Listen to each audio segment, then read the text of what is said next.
हाय. स्वतःवर प्रेम केलंच पाहिजे. हा आहे आजचा विषय. हा विषय ऐकल्यानंतर तुम्हाला असं वाटेल, की हो, स्वतःवर तर प्रेम असतंच सगळ्यांचं आणि करतातच प्रत्येकजण स्वतःवर प्रेम. पण असं नाही आहे.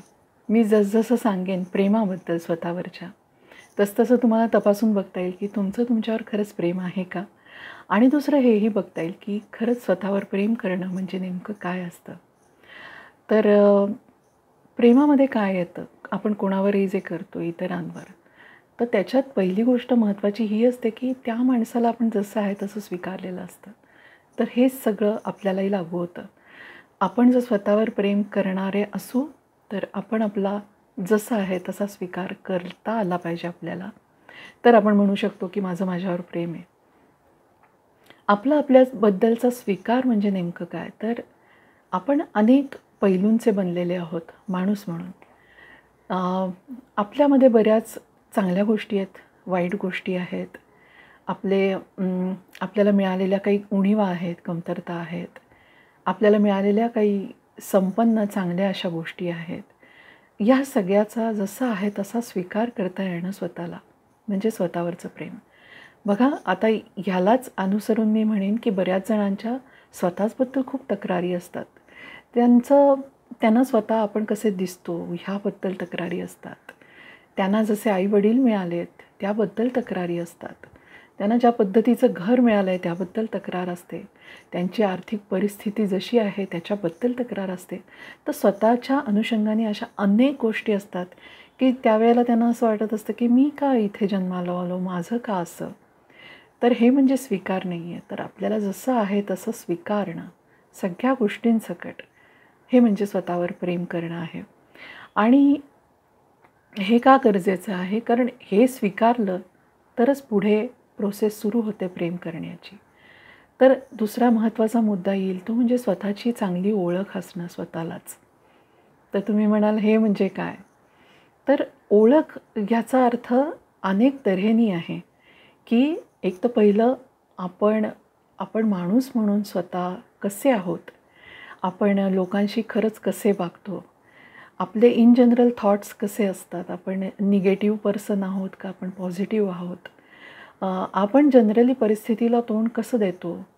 आपण आपण हेल्पिंग हँड आहोत. म्हणजे आपल्या स्वभावाबद्दलच्या, वागण्याबद्दलच्या अनेक जी डायमेन्शन्स जगताना लागतात, त्याबद्दल स्वतःची चांगली ओळख असणं, ही का गरजेची आहे? कारण खूप वेळेला असं होतं, की लहानपणापासून आपण लोकांनी जी लेबल आपल्याला दिलेली असतात, ती कुठेतरी मनात स्वीकारायला लागतो. जसं की खूप लहानपणापासून ज्यांच्यावर आपला खूप विश्वास, असे जे आपले आई-वडील आहेत, त्या आई-वडिलांनीच जर आपल्याला काही म्हणलेलं असेल, रागाच्या भरात असेल, पण आपण ते मनाला लावून घेतलेलं असेल लेबल, की तू अमुक-अमुक आहेस, तुला काहीही जमणार नाही करायला. एखाद्या नातेवाईकानं म्हणलेलं असेल, तू कसल्या कामाचा नाही आहेस. व्हॉटेव्हर असं बऱ्याच जणांची बरीच लेबल्स असतात. मग ती शिक्षकांनी पण दिलेली असू शकतात. आपल्या मित्रमंडळींच्या ग्रुपमध्ये पण कुणीतरी आपल्याला असं म्हणलेलं असतं, तू असाच आहेस, तू तसाच आहेस स्वभावाने. या सगळ्या लेबल्सच्या पलीकडे जाऊन आपल्याला स्वतःची ओळख आहे का? आपल्याला आपण खरंच कसे आहोत माहिती आहे का? आणि तो विचार आपल्याला इतरांच्या लेबल्सना बाजूला ठेवून आपल्याला अतिशय काय म्हणू आपण ज्याला जजमेंटल न होता करता येतो का? तर मी म्हणेन ती आहे स्वतःची ओळख. ती असणं फार गरजेचं आहे.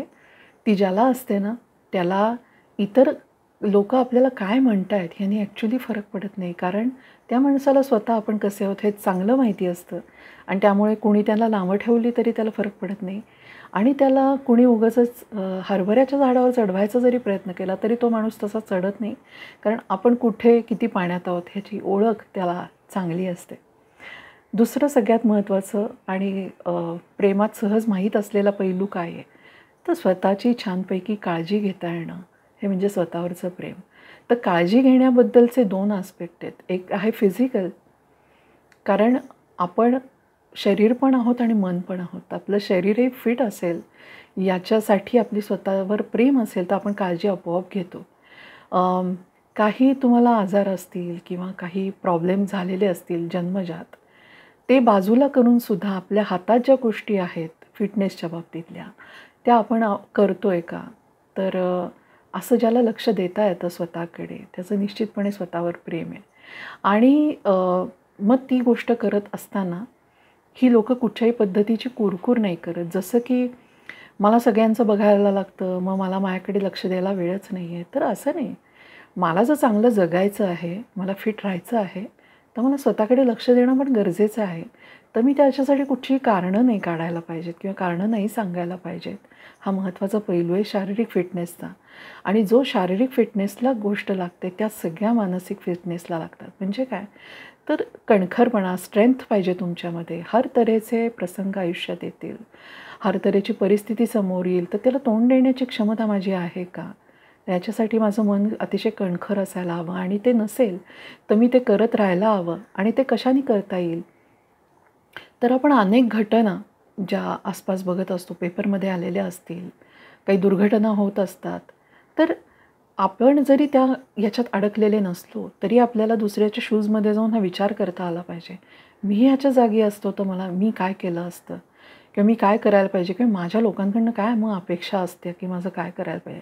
हे जर तुम्हाला विचार करता येत असतील तर तुम्हाला आपण दुसऱ्याला काय मदत करायला पाहिजे हेही कळतं आणि आपण स्वतःची मदत काय करायला पाहिजे हेही कळतं, की अशा संकटात आपण काय प्रसंगावधान राखू, आपण काय करू, जे स्वतःबद्दल नीट विचार करता आले पाहिजेत. आणि आपली काळजी घेता यायला पाहिजे हर तऱ्हेची मेंटली, की आपल्याला कोणी जर दुखावलं, आपला कोणी जर अपमान केला, तर आपण त्या माणसांबरोबर जावं का नाही हा चॉईस आपल्याला करता यायला पाहिजे. किंवा बरेचदा असं होतं की काही बायकांना त्यांच्या सासरी त्रास असतो किंवा नवरा प्रचंड मारहाण करणारा असतो किंवा खूप अपमानास्पद वागवणारा असतो, तर तिथे तुम्हाला स्टँड आऊट होण्याची पण क्षमता पाहिजे. आपण आपल्या अधिकारासाठी उभं राहता आलं पाहिजे. काहीतरी चुकतं आहे आपल्या बाबतीत, कोणीतरी अपमान करतं तर ते सांगता आलं पाहिजे. असं स्वतःसाठी स्टँड आऊट होणं हे म्हणजे सुद्धा स्वतःवरचं प्रेम आहे आणि ही स्वतःची काळजी घेणं आहे. तसंच स्वतःशी संवाद असला पाहिजे. आपल्याशी कोणी वाईट वागलं तर आपण स्वतःशीच बोललं पाहिजे, की तू नाराज का आहेस? काय झालं? मग तो असं बोलल्यानंतर तुझ्या मनात काय आलं? मग त्याच्यावर आता तू काय केलं पाहिजेस? किंवा जुनं काही दुखलेलं, खुपलेलं कोणी बोललेलं मनात राहिलं असेल, तर त्याबद्दलही बोललं पाहिजे, की हे तू मनातनं काढून टाक.